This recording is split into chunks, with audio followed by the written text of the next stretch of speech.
Alright, finally. I think I fully understand this album.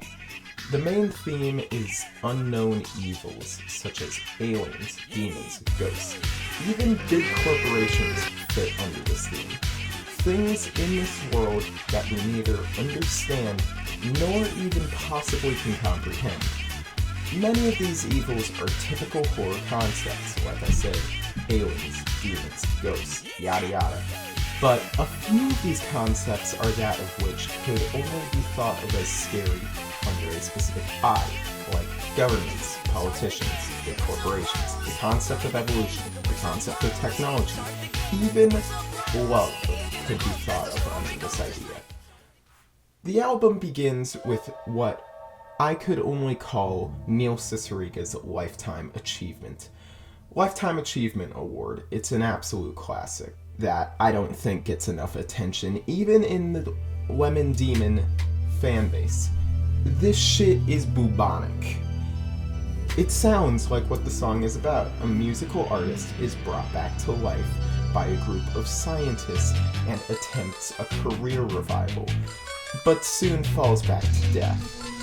It's an absolutely amazing song that holds great as an opener to this album. However, the second song is just amazing in general.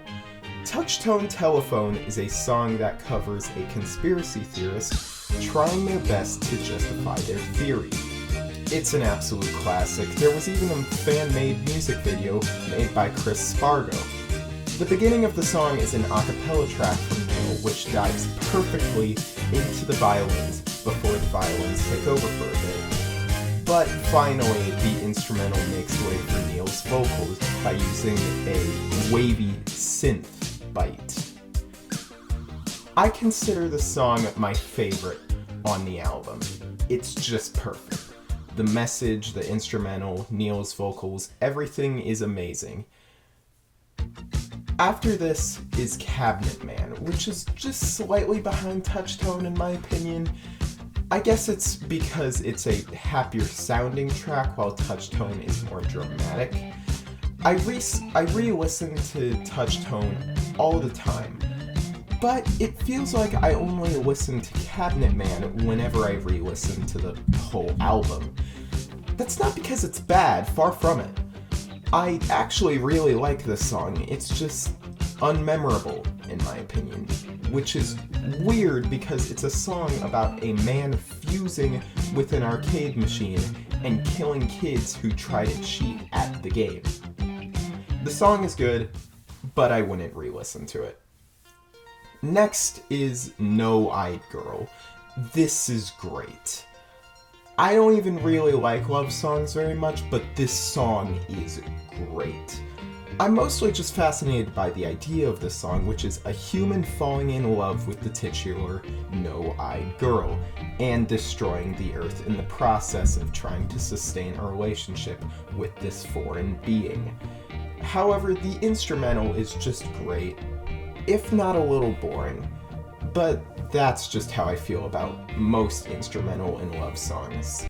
Bowser singing about Peach isn't that good, you fucking dumbass! Anyways, after that is When He Died, which is kinda convenient because I'm pretty sure the person who died in the song is the same narrator from No-Eyed Girl.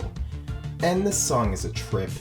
It covers the story of a detective unraveling a murder case which becomes more terrifying and supernatural the more they unravel, like a toilet paper roll from a haunted mansion.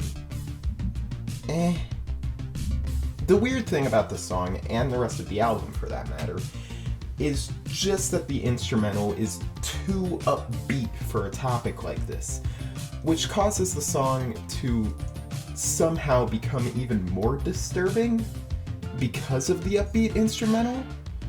But with that gain, it also causes me personally to have a lot of whiplash. That's why I like Lifetime Achievement Award so much. The instrumental matches the topic that's being discussed instead of clashing with it and causing the listener total whiplash. It's a great song. It just suffers from what the rest of the album suffers from. And I discussed this idea of instrumental clashing with the lyrics instead of supplementing them right before we dive straight into the honey with Sweet Bod. God, this song is so fucking catchy, and I absolutely love this song. But it suffers from the problem presented with When He Died. It's so catchy, but the lyrics are just the weirdest kind of weird you can fucking find. This song is about mellified men, which is a confectionery medicine back when people were trying anything to cure the plague.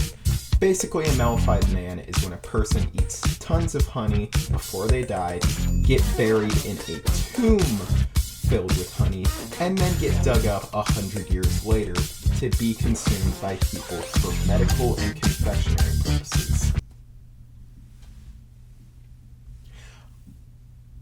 It's fair to say that this song is weird. On one hand, the song has a great instrumental, and Neil's voice shines through. And even with the weird lyrics, I would be lying if I said that they weren't well written. But that's the problem. It's uncomfortably well written.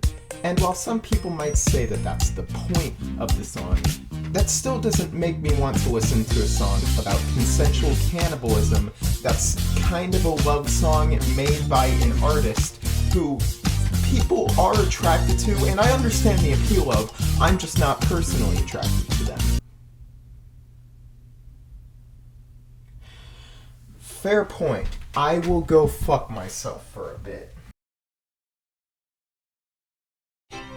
After Sweet Bod is Eighth Wonder, and I already covered that in a separate video, so I'll just give a small summary. It's a song about a 1930s mongoose who is possessed by a ghost, and I love it.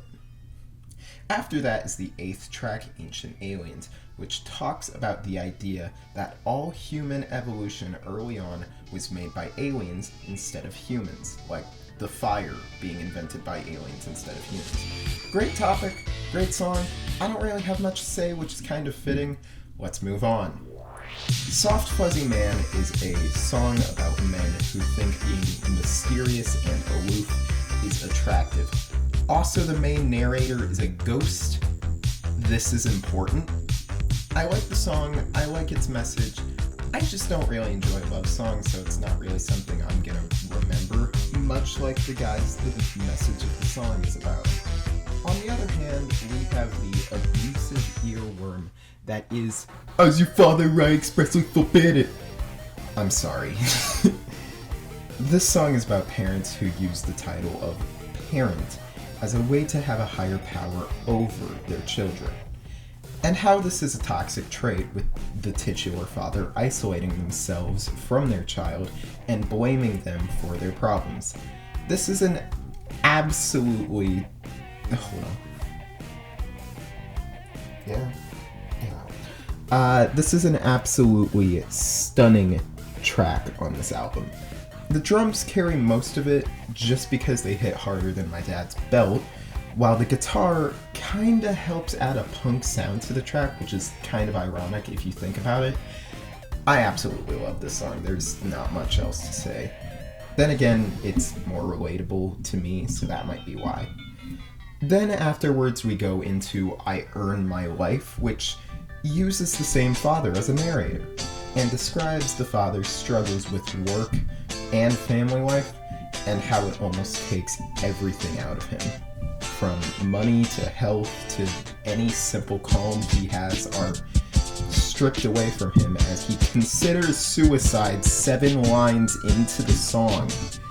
7 lines! It's a sad song, directly contrasted to the happy-go-lucky instrumental, much like other songs. I enjoy the song much more than any other song that has this issue, but it still struggles from it. Well, after that sad song, there should be something that fits the sort of vibe that had. Let me check my notes. In this present crisis, government is not the solution to our problem. Oh God. Government is the solution It's to our Reaganomics. problem. This song is a satirical take on former President Ronald Reagan. and his idea on the economy, and Jesus Christ, this has aged well. It's an absolute banger, and yes, I have been saving that word specifically for this song. I only started listening to it for this review, but oh my god, this is a great song. The message is great, the instrumental is mind-blowing, and Ronald Reagan is fucking dead! Only true facts in this video. After that is kind of an underwhelming song, Man-Made Object. Then again, I was just in the 80s, so it could be the cocaine wearing off. Man-Made Object is pretty okay. I like the way it sounds. I like the idea behind it. It's just there's not very much to it. It's almost like this was the last song before we dived into the actual last song on the album. Huh. The final song shows us what we truly fear above all as humans: death and society. Death we fear due to a general evolutionary drive to stay alive. It's obvious to fear death. If you don't, you may even be outcasted by society. And humans fear society because it's hard to think that a person, group or people, or a general power has more, well, power than us as people. Spiral Vance is the last song on the album, and it showcases these fears with a standard behavior in nature. If a group of ants go exploring in the wild and lose track of their path or home, they begin to go in a spiral over and over again before dying of exhaustion. Spiral of Ants showcases this behavior in the wild, why it happens, and how it connects to the innate fear of death and society. If you haven't listened to a Neil Cicieregas album before, listen to Spiritphone. It is my favorite album of all time.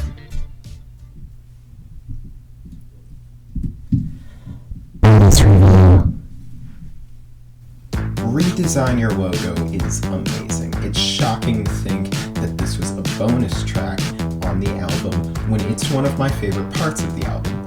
It's a song about the infamous Pepsi logo redesign made by the Arnell Group, a logo design company. Pepsi paid them $1 million for the logo redesign. In response, Arnell gave him a document explaining the new logo in detail. I won't explain anything more. If you want more info, Hugbee's made an amazing video covering the whole thing. Go watch his. But that's about all I have to say about this album. 14 songs and a bonus track. Until next time, go fuck yourself.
The fuck was that?